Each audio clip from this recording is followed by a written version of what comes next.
I don't know if this is true of everyone who plays games, but for me, there are certain games that it's like I love them and I hate them. And I just, in certain cases, can't get them out of my mind because I want to love them more than I do, but I can't hate them because I love them so much. And it's like I can't quit the game. I can't get rid of the game, but I can't fully embrace the game. And for me, Dungeon Crawler epitomizes that game. And before I get into what I'm going to be doing in the video, I do feel the need to like unburden myself with a little my history of this game, which is that I initially purchased it. It's a game from 2010 and it has expansions and new material released all the time. And I'm showing you right now the original starter set that was from 2010, but at the end of the video, I'm going to show you something that was more recently released for it. And I did a series of videos on it early on in my channel. I'm not going to link them here because they're almost painful to watch. You can seek them out on your own if you really are curious. In those videos, I wrestled with the game. I attempted to explain it as best I could and give some of my thoughts about it and why I was so sort of torn up about the game. I'll do that a little bit here too, because some of those feelings I still have. But mostly in this video, what I want to do is I would like to walk through the new rules, or the kind of attempt at explaining the rules better was issued in 2021 by the designer, and I just became aware of it recently, which is why I'm doing this video now. And it includes a kind of walkthrough or like how to play example, and I am going to take you through that here because I think even in the written document it's not as clear as it could be.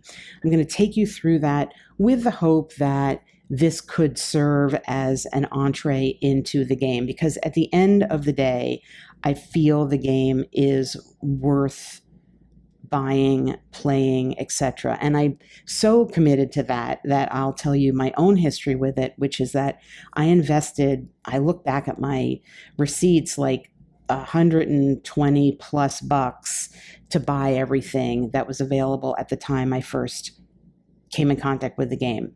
I got so frustrated with it that I gave it all away. I didn't even try to sell it. I gave it to someone, and yet I couldn't get it out of my mind, because what this game promises is the ultimate combination for me as a solo player, which is some of the kind of combat and interaction, card-based manipulative gameplay that Mage Knight offers in a kind of head-to-head format of Magic the Gathering. And that is, for me, if that could be perfected, would be a kind of sweet spot of a game. And that's very much what this game attempts to do. It is unevenly successful, and there are ways in which it really almost gets there. So after giving away the game, I just put it out of my head. But then when I became aware that the designer put out these new rules, I reached out to the designer and indicated that I was interested in covering the new rules, and asked for a copy of the starter set, which is what you're seeing here, as well as one of the more recent decks that has been released, which I will show you later on. So what you're seeing here was sent to me by the designer. However, before I even put this video up, I went back and on my own dime purchased everything else again. So that hasn't arrived yet, but they're mostly POD cards from Drive-Thru Cards. I'll put the links down below. So that shows you I got sucked back in really easily, and I had some new ideas about how I could deal with some of the things that I find problematic in the game. So that's my history of the game, and the plan for the video is to take you through this walkthrough. I'm going to show you the new deck, and then along the way, just kind of give you my thoughts about the ways in which I think some of the issues with the game can be mitigated. I will say that one of the big issues is the tokens that it comes with are completely useless. They've never been upgraded since 2010, and so I'm not going to be using any of those, nor am I going to be using essentially the tapping mechanism to indicate the activation of a card. What I will be doing is using these teeny little miniatures that I have, placing them on my character cards, and when I am activating a card, I'll just move it forward like that. So I'll be doing that. These will be my wound tokens that I'm using. There's some timing mechanisms. All of these just come from other games I have, and you don't need to struggle with the completely illegible and poor quality tokens that still come with this. So those are the modifications I make, but I'm not going to be using any of the house rules that I developed for myself and play with, because now we're going to just get to the straight playthrough. Basically, what this game provides you is 2 decks of cards. There are a few others, but the main thing are 2 decks of cards: your dungeon cards, which is what you're trying to get through, and your crawler cards, which are the assets that you have in order to make your way through the dungeon. To win the game, you are attempting to complete some quests or to get through the entire dungeon and need to draw a dungeon card when you cannot, but you still have some adventurers alive. So for this playthrough, one of the quests that we're going to be looking at is the Rescue the Damsel quest. You're seeding your deck, your dungeon deck, so there's a card in there called Damsel, and when you get to that card, if you can complete that card, you will complete this quest. There are a number of different levels of play in terms of the number of cards you could have in each of your decks, as well as some other ways to adjust the difficulty level. You are also laying out 3 different quests, and you can successfully complete the game by achieving 2 of them in the mode that I am playing.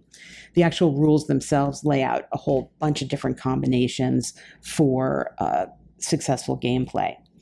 There are different types of assets in this world of Dungeon Crawler, and there are various attributes and lots of key terms and things, and I'm not going to attempt to go through all of them, but I'll mention some of the central ones here. This star is like a magical asset.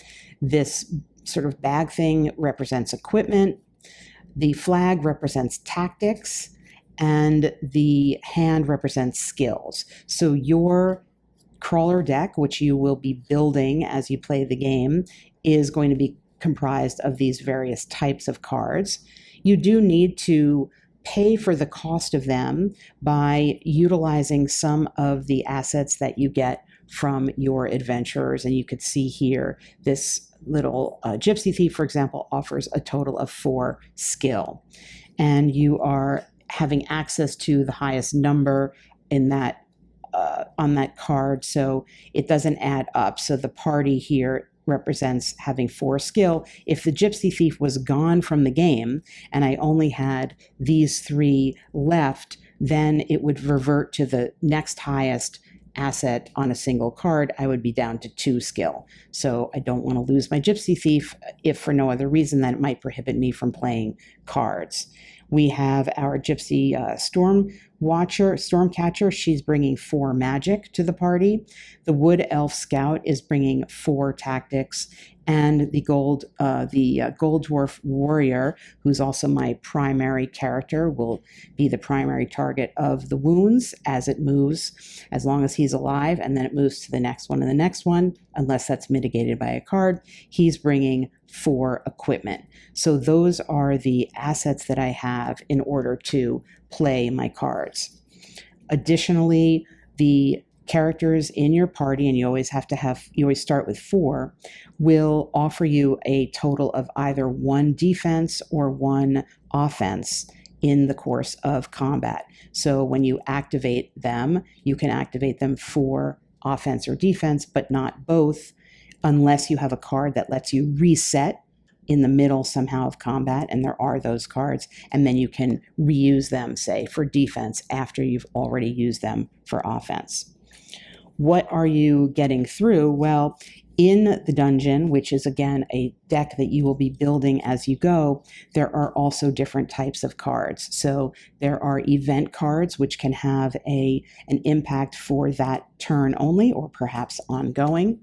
There are, of course, creatures like this orc, for example. There are traps naturally. Here's an example of a spear trap.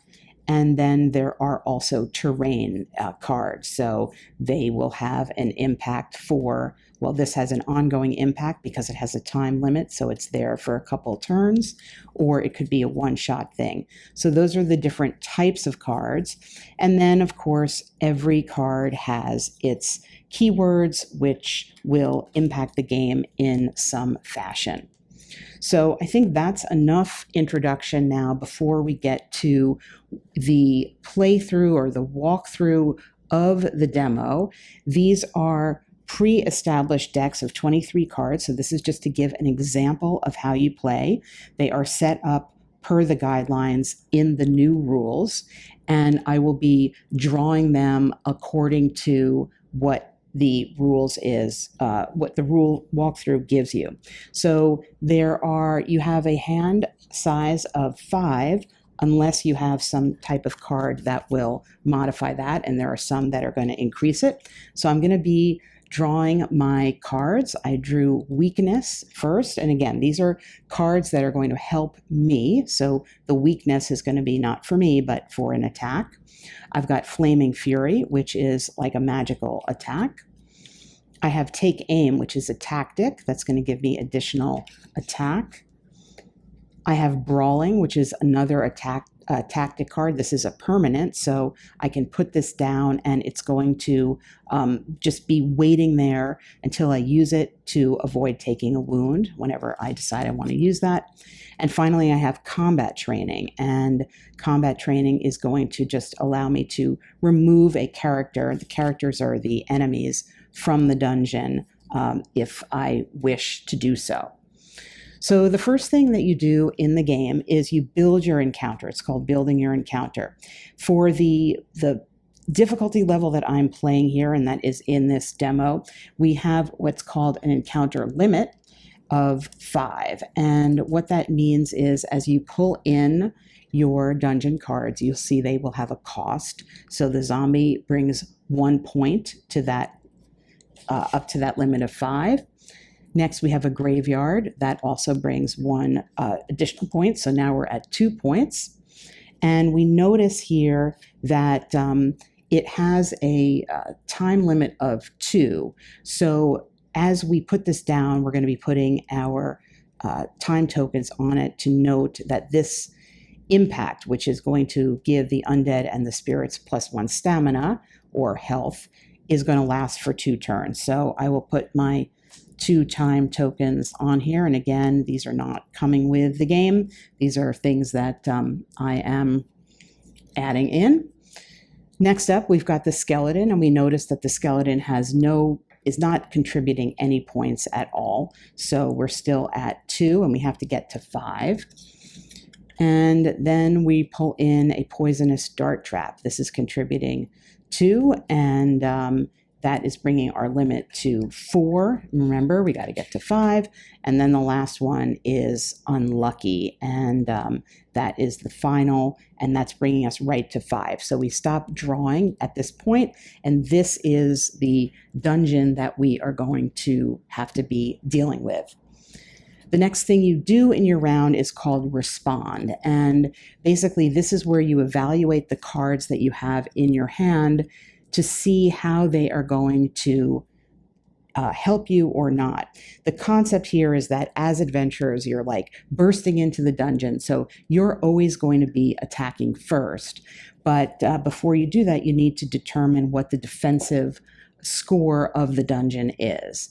And to do that, you're looking at the second value here, the life value. There's a little shield by it of all the characters that you have in the dungeon. And you may say, well, like, how does something have a 0 life?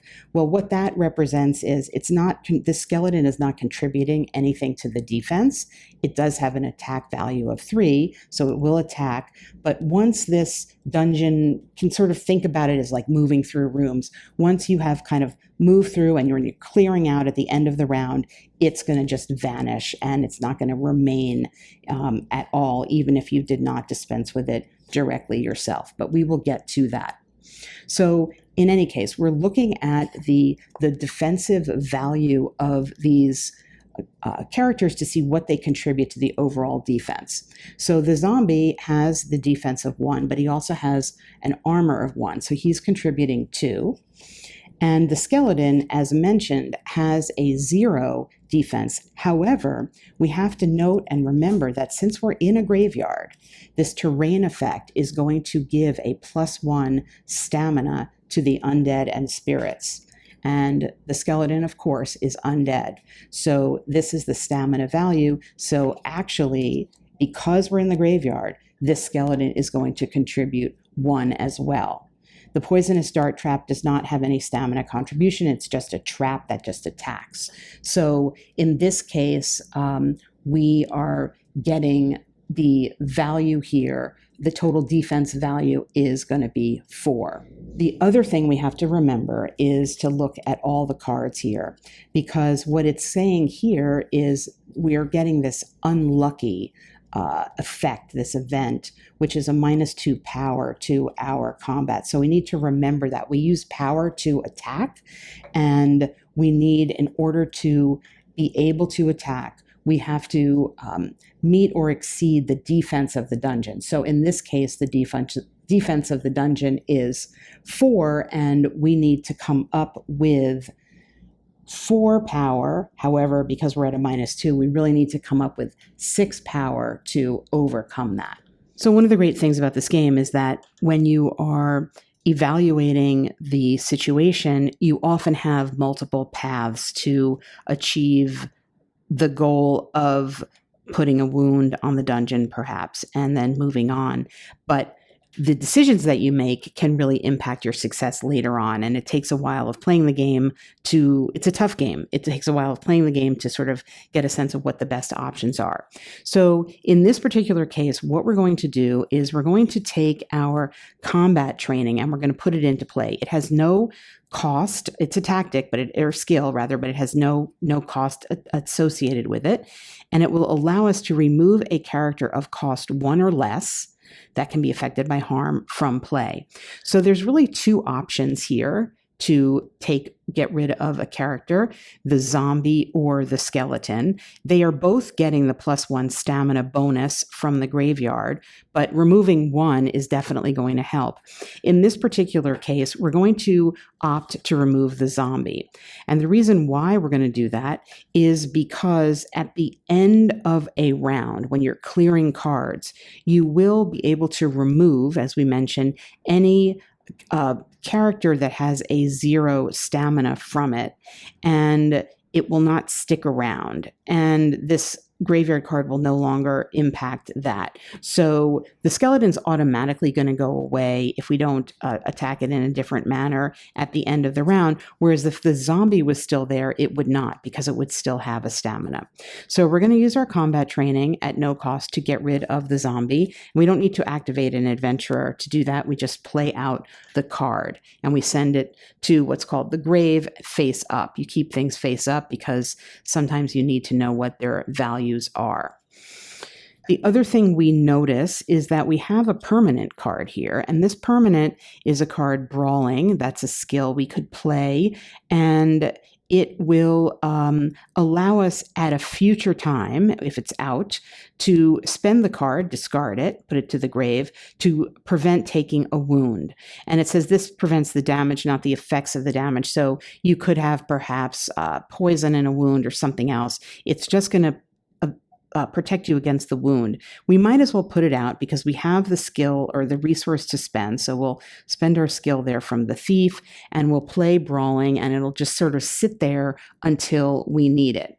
So that was the kind of response before combat section. And now we get to combat. One of the things that confused me a lot about the game is that the adventurers themselves don't have any stat on them that represents a defense or like an attack or defense stat. They don't have a power and stamina score. You just have to know that you can activate them, and either by turning it or, in my case, doing that to activate for one attack or one defense. You cannot, unless you have a card that lets you reset them, you cannot do both in one round. You have to make a decision. And you also, in certain cases, it's going to matter which cards, who you're using to attack. Regardless, you always need to activate at least one adventurer for attacking or defending. And again, we remind ourselves that we have to meet or overcome the defense of the dungeon in order to successfully attack. Every attack is going to deal just one wound. Again, unless you have a card that mitigates it. So if we're mounting an attack of 4 over a defense of 3, say, it's not like we're dealing 4 wounds. That just allows us to then deal the 1 wound, unless we have a card that's going to increase that. So again, we have to meet or exceed the defense, as well as, in this case, we have the deficit from this ongoing event, this unlucky, which is going to give -2 power to everything we try to do. So what we can do is we can activate, for example, our Wood Elf Scout, which it doesn't really matter what we're going to do, but we can activate the Scout, the Thief, and the Stormcatcher. That's going to give us, each one's going to give us +1, so that's a total of 3. And when it is tied, we win. And we look, because we got rid of that zombie, we note that the current defense is only 3. It's just coming from the skeleton. So we win on ties. It kind of represents the fact that fate is on our side. We're going to win on a tie. And we can now deliver that wound. So we're going to deliver the wound to the skeleton, and we do that to deliver the wound to the skeleton, and then we send the skeleton to the grave, because we have met or exceeded the life total of 0, so it just joins the zombie in the grave, and now that is the end of our turn of offense. But now we need to defend. So the next step in the round is that the dungeon is going to retaliate. In this case, it's going to retaliate with this poisonous dart trap. And the poisonous dart trap is going to attack us with 5. So we need to have 5 power to defend against that. But the fact of the matter is, we don't.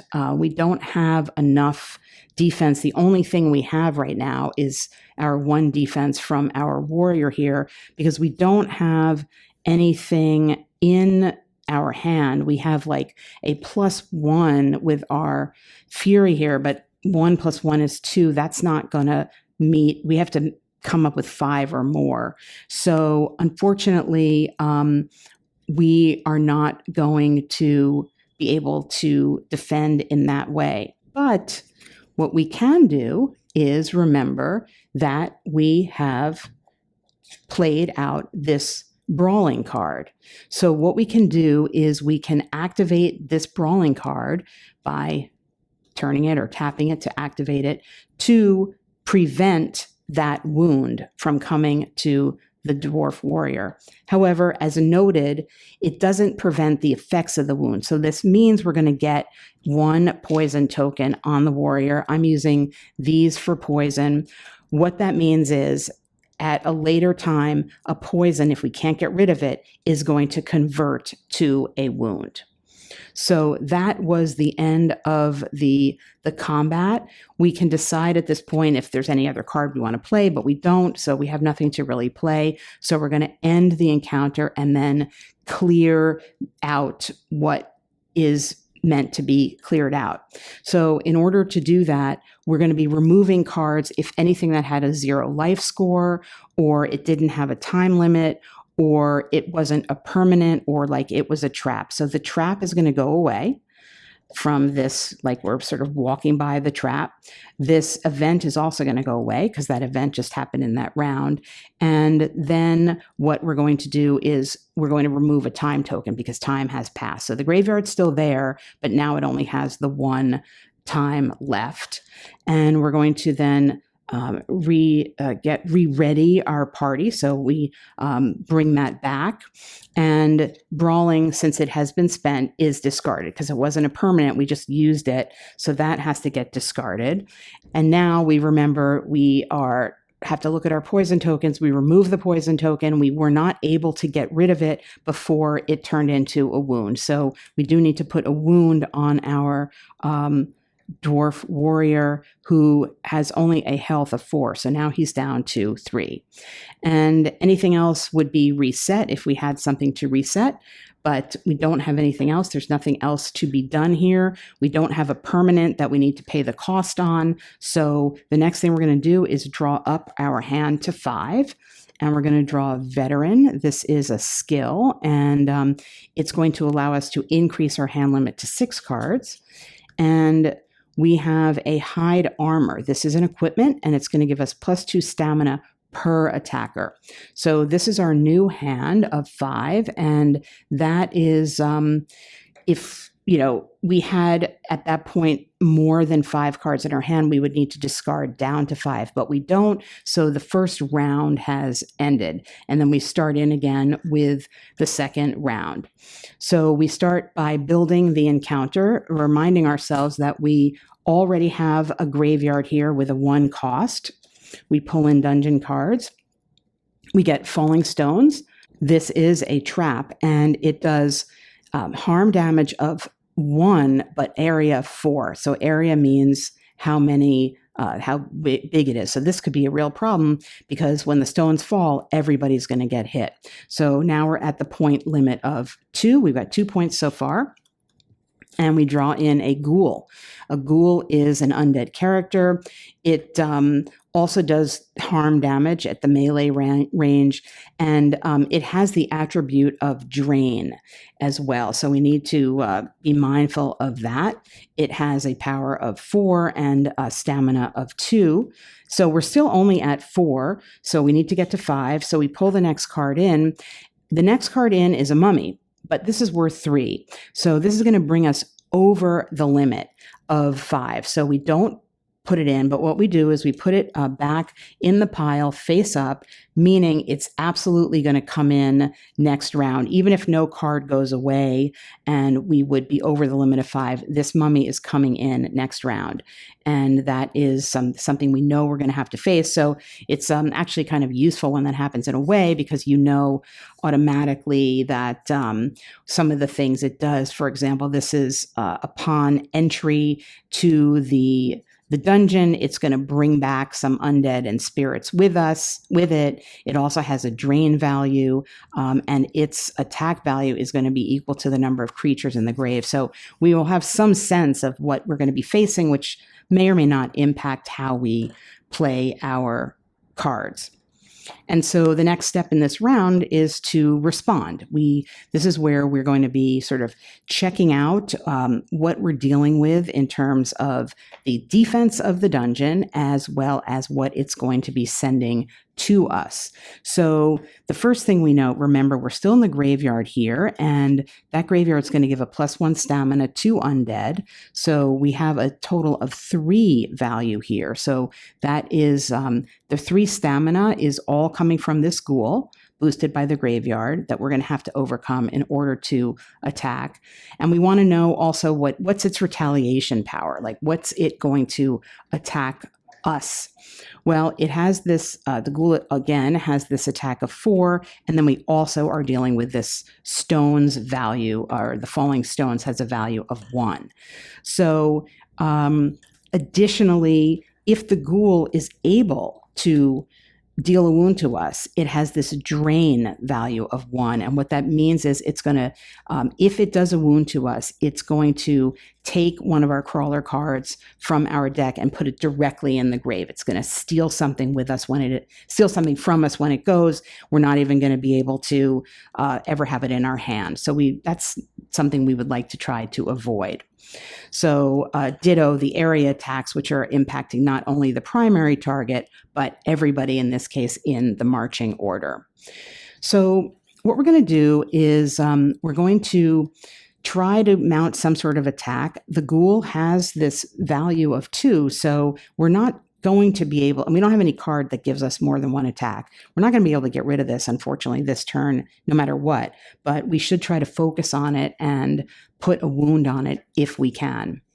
So we need to activate somebody to attack at least 1 character to attack. We could activate more than 1. In this case, we're going to activate our thief for a +1 power to attack. So if we give him Flaming Fury, that's going to give a 2, but that's not quite enough. So we need to get a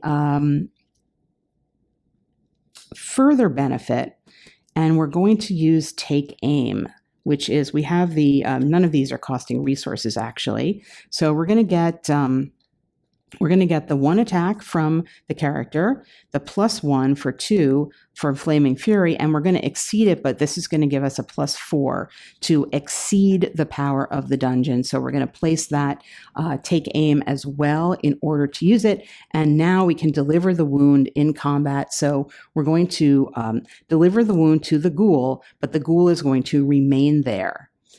And now, unfortunately, the dungeon is going to retaliate. So we're going to be dealing with 4 power from the ghoul and 1 power from the trap, which is going to target everybody. And unfortunately, it's going to be difficult to defend against that. So for the warrior here, we do have an armor that we can use. So we can activate the warrior for a defense, and we can put hide armor into play. And it's going to give us 2 stamina for each attacker. And in this case, there's 2 attackers. There's the ghoul and the trap. So this is going to give a +4 stamina. So the +4 plus the warrior's 1 defense, we have a total of 5 stamina, which is going to meet or exceed what's coming at us. So we are able to do that. We do need to reduce our equipment resource by 1, but that's not a problem. And now the Stormcatcher and the Wood Elf Scout still have to activate to defend themselves against this trap, because remember, they are being targeted. So they're only being targeted with 1. So the Wood Elf Scout activates 1 in defense, no problem, gets out of the way of the stones, and as does the Stormcatcher. She gets out of the way of the stones as well.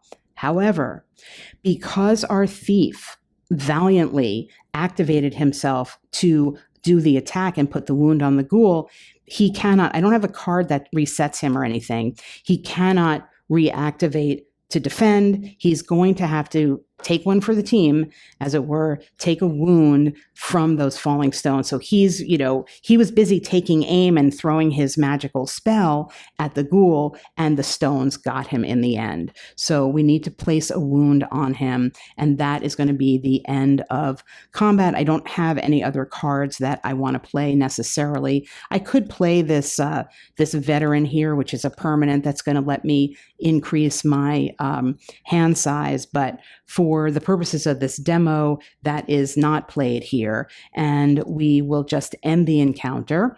So we have the option also to discard any cards, which we don't want to do, and then we're going to go through and remove the cards that are meant to be removed here. So again, those like a trap or something with a 0 life score. So this Falling Stones, having done the damage, we're, conceptually thinking like we're walking away from it.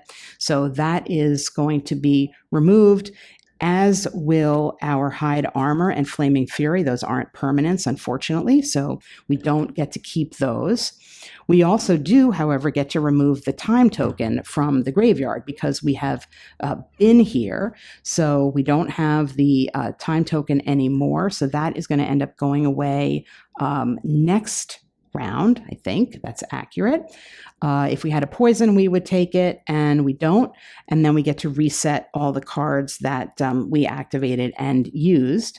And if we had any permanents, we would check on them to see if we could still maintain them. And then it's the end of the round. As the last step in the round, we are going to be drawing back up to our hand size of 5. All right, so we're going to stop with the demo there just due to length and everything, but hopefully that gives a sense of how the game works. And what I want to do now is just show you some of the new cards from the Ice Crest expansion. This is an 82 card expansion pack, and there's some flavor text here. You get a new adventurer, a new quest, 40 crawler and 40 dungeon cards, and I'm going to show you not the entire deck, but I'm going to show you a sampling of the cards that you get, starting with the new crawler cards that you get and what they might do. So we have a bait here. This is a tactic, and it allows you to activate a target character. So you can see from the demo how that could be really useful. Like if you need to play somebody for offense and then you need to play them for defense. Okay, so here is this is a magic air elemental called Vanish, and it says the target adventurer gains stealth, meaning it can't be targeted, and this is good for 2 time tokens. So this is really useful, like if you're low on health and you need to try to protect somebody.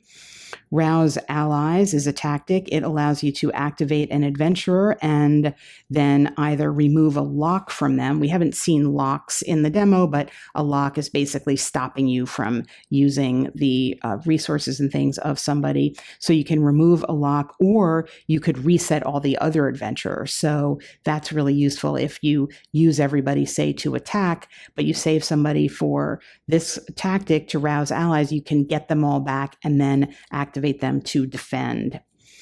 This is a permanent, and it's going to give an adventurer +1 to their life score. That's super useful because some of the adventurers maybe have 5, but most have like 4 or 3 life, which, take it from me, is not a lot for this game. So that is very useful. All right, we've got a bedroll equipment, which allows us to search our own grave. That's our discard for up to 3 skill or tactic cards of our choice that are cost 1 or less, and put them in our hand. But we have to burn 2 cards in order to do that. We have to discard some cards. So this is it's not without some cost.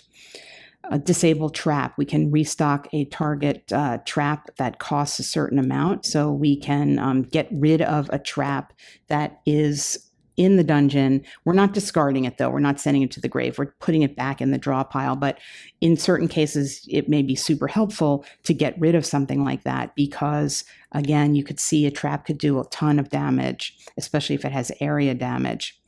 And we've got a time bubble, which is a magic water elemental who's going to take the time tokens from the play. We didn't get into this here, but the adventurers do have these types of characteristics, and I don't recall what these actually mean, but if you can match up either of these with one of your characters, you get to use the better benefit of the card. So you can either, in this case, remove all the time tokens or remove all the locks. So it gives you a choice if you happen to match up. And that may be something as you're building your deck that you care about. Here's a skill. It's a permanent. You can assign it to an adventurer to give them +1 to their highest resource score. We didn't see this in the play, but it doesn't really, I think, come up that often that you're kind of running out of resources. But for example, if you assigned a permanent here to this Stormcatcher, you could increase her magic to 5, which would allow you perhaps to play some more expensive cards. We have equipment here, a common scroll, also permanent, that when we use it, we can search our crawler deck and put into the crawler deck the first 0 cost magic card we find in our hand, and then we reshuffle that deck. So you're not sure what you're getting, but you can get something that way. Blink is going to help you target the target adventurer can only be targeted by ranged attacks during combat. We didn't get into this in the little demo, but there are degrees of distance of attacks. And if you cannot meet or exceed the distance in your own attack, you cannot land that attack. And in this case, this is going to be helping you step back perhaps from like a melee attack. If a melee attack is coming and you have this on you, you can't be targeted. So you can only be targeted by ranged. And then finally, we'll look at this skill, Berserk. We get to deal a wound to somebody that we control, but also deal a wound to another character. So that is the lesser benefit. The greater benefit, if you can match one of these, is to deal a wound to an adventurer we control, but then deal a wound to 2 different target characters in this Berserk fighting that's happening.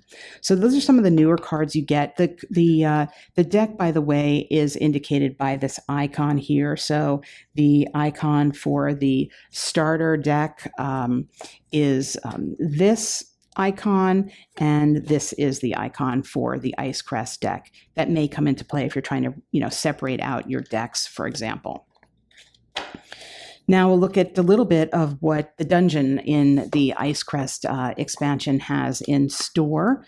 There, well, we start right away with this adult ruby dragon, and this is actually a great opportunity for me to talk about one of the issues in the game. But first, we'll just take a look at, there's a lot of keywords here to explain at least what some of these keywords are. So it has this Area 3 fire attack, and I can't remember what thrown means. It has an armor of 3, so you need to add that onto its already pretty big stamina here of 6. And it also has flight, and flight is a keyword that means it can ignore certain terrain effects, and it may also impact combat if you have a specific card in play that has, implications for flight. And it has spook. And what spook means is that we cannot boost our crawler cards while this is in play. So we can't add on to certain crawler cards while this is in play. In other words, it's a very difficult character. Well, it's a character and a monster with a value of 7. Now, part of one of the challenges of this game is that you are creating the dungeon deck that you're fighting against, and you're putting it together with X number of cards, whichever format you're choosing to play, but there's no direction that you are balancing it in any way. It's just totally random. So you could be playing at the outset of a game and just immediately encounter like the biggest monster there is. That's number 1.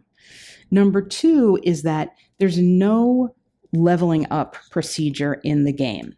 So that as you go through your dungeon, you're still with your same character.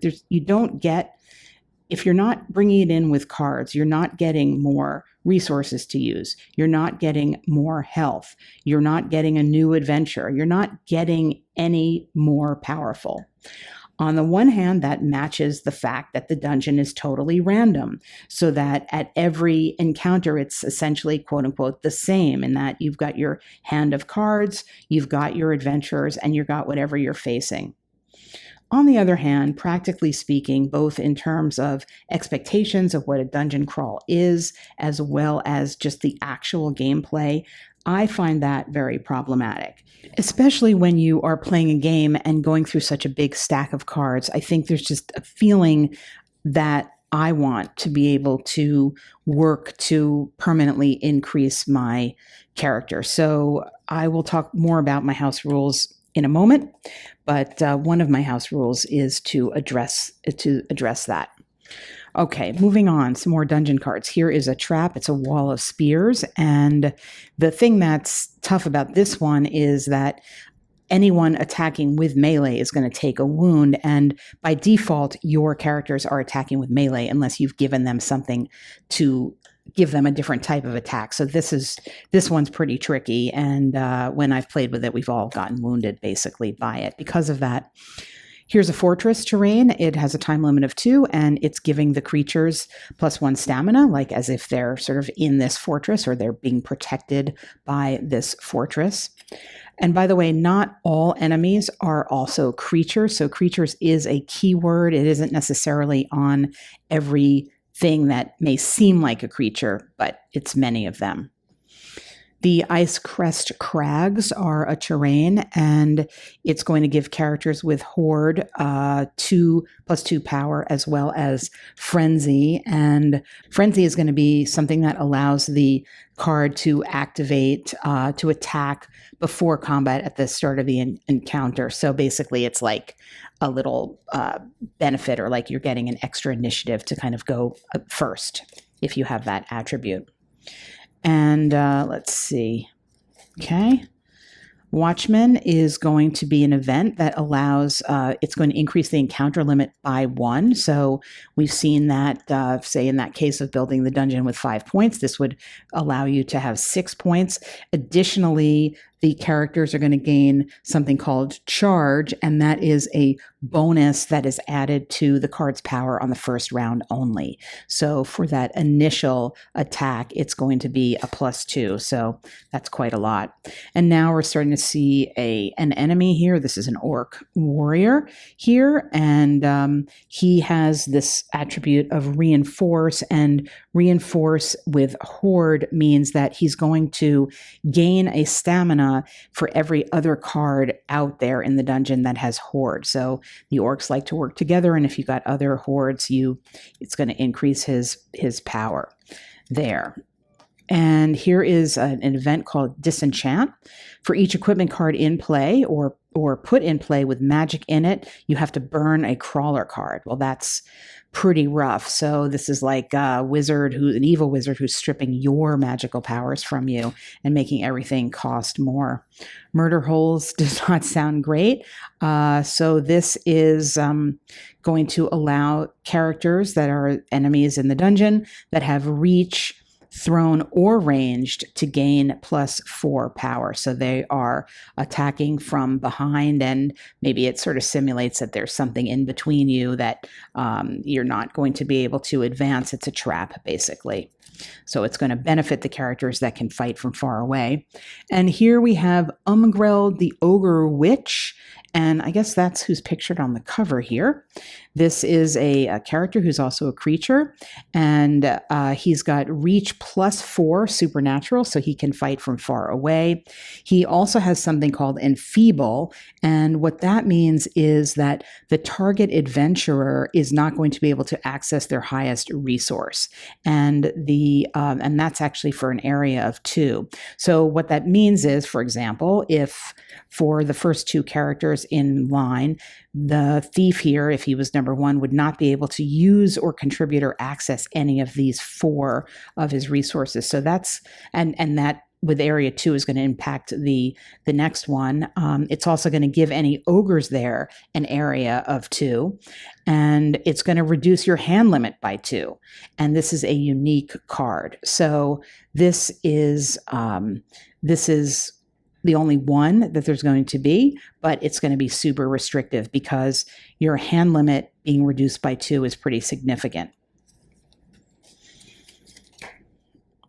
I think we looked at that already. Some cliff edges, a terrain here with a time limit of 2. So in this particular case, adventurers and characters with flight are going to gain stamina. So we saw early on the dragon here. So if the dragon was out, they would be flying around these cliff edges. But if you don't have that, it's going to be harder for you. And likewise, the adventurers and characters with ranged or thrown gain +4 power. So what's kind of interesting about this card and others in the game is that even though this is a dungeon card, it's also in this case giving a benefit to you as well, recognizing the fact that thematically everybody is in the same place. So the benefit and the detriment of that terrain is going to impact everybody who's there, you as well as the dungeon itself. And I think with that, I'm going to stop looking at the particular cards in this set to just offer some thoughts on some of my house rules and just my overall thoughts on this game, which at this point now I have invested. I basically have bought it twice. Not what you see here, which came from the designer, as I mentioned, but once I started playing it again, I just rebought everything that that was available. It is a game that is constantly updated. There are new sets and things coming out all the time, and I'll put a link in the video to where you can go to the website to see what they are. As I said, I cannot seem to get rid of this game in my mind. The promise of what it offers when it works is really that sweet spot combination that I mentioned earlier of like a kind of card play of somewhat Magic, but somewhat Mage Knight with the combat, and then the sort of head-to-head easy setup Magic, but for solo, which is for me as a player, a real sweet spot. However, there's no leveling up. There's no building the dungeon in such a way that it gets increasingly difficult, for example. It's kind of this, you could draw the hardest monster on the first draw. You could draw a super easy dungeon 80 cards in. And I don't like that. I don't like that because I think that it just kind of goes against just a central a tenet almost of dungeon crawling, which is that you're going to level up. As you progress, it's going to get harder, but you're going to be more equipped to deal with it. And so, as such, one of my house rules is when I'm building my dungeons, I am trying to do some modulation of the point value of items that come in. So, or I shouldn't say items, cards that come in, so that at least for the first 20 or 30 cards, it's easier, and then I start to incorporate harder cards. You have to be careful, of course, because if you sort of regulate that too much, you're going to end up at the end with something you can't handle at all, when guaranteed your health is already going to be a little bit compromised. But I do that. I also am toying with some different ways of thinking about leveling up. So say, for example, in a standard game where you've got 80 cards that you're trying to get through, every 20 cards, whatever they are, you get some benefit to level up. I've toyed with the idea of you can get rid of a wound as one possibility, or you could increase your health as another. Another would be to get what I'm considering, say, an ally, which is just basically a standee to come in and lend an additional attack or defense. That is one thing that I've been playing around to see how that works.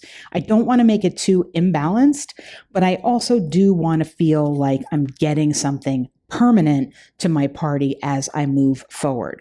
Another possibility is to essentially allow for a card of a certain value or less to become a permanent that you just have, even if it doesn't have the permanent attribute. So, for example, there are weapons or things. Let's see if I can show you one like this. This short bow here, for example. So maybe one of my ideas is, one option of leveling up is you can get a card of, say, 1, maybe 2, I don't know, and just attach it as a permanent. So from then on, one character has this. All the other rules will apply, but I got that as a result of leveling up. So those are some of the house rules that I am toying with. And if anyone watching this has gotten this far in the video and is a player of the game, I would be interested to know whether you have any house rules, and if so, what they are, because I think it is a game that kind of begs for that. The updated rules, it's not so much updated rules as just rules that contain a better explanation of play, I think are helpful and are successful. So if you are not already a player of this game and you sort of read the forums about it and maybe even watch some old videos like mine out there that might seem to suggest it's very, very, very challenging, I think that has been improved significantly with this new 2021 edition of the rules that has the gameplay example. There are also on Board Game Geek a dungeon crawler glossary of terms and attributes that has been posted. I recommend that. There is also a sequence of play from somebody, I think possibly the same user on BGG. That is helpful as well. And then, of course, I think for me, just finding a way to utilize have my own tokens. I don't even have the tokens. I'm not even going to show them to you. You just literally can't see the different. You just can't read them. They're unreadable, and that is a problem. So, but that's of course an easy fix. You could even use different colored dice to represent poison and wounds and such. I just found some things that were kind of more or less thematic for what I wanted to do. So that is a look inside Dungeon Crawler. It is. It's a game I just cannot seem to leave behind. So now I have bought back into it. And I hope that this video has given you a sense about whether or not this is a game that might be to your liking.